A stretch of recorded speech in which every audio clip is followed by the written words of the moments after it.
இங்கே 2 friends leave டைமில் காட்டு பகுதியில் அவங்க மாமா வீடு ஒன்று இருக்குது, அங்கே போகலான்னு சொல்லிட்டு போகிறாங்க. அவங்க மாமா ஒரு 2 கிலோமீட்டர் தள்ளி தாண்டா வீடு இருக்குது, நடந்து தான் போகணும்னு சொன்னோன்னே இவங்க 2 பேரும் அங்கே போகிறாங்க.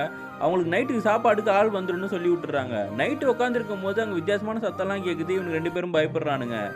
இவனுக்கு 2 பேரும் தம் அடிச்சுக்கிட்டு இருக்கானுங்க. அப்போ ஒரு ஆள் சாப்பாடு கையில் எடுத்துகிட்டு வராரு. அவர் சொல்கிறாரு, இங்கெல்லாம் தம் அடிக்கக்கூடாதுப்பா, இங்கே இருக்க பஞ்சுருளி சாமிக்கு அது பிடிக்காதுன்னு. பஞ்சுருளியா அது யாருன்னு கேட்கும் போது, வாங்க உங்களுக்கு சாப்பாடு போட்டே சொல்கிறேன்னு உள்ளே கூப்பிட்டு போகிறாரு.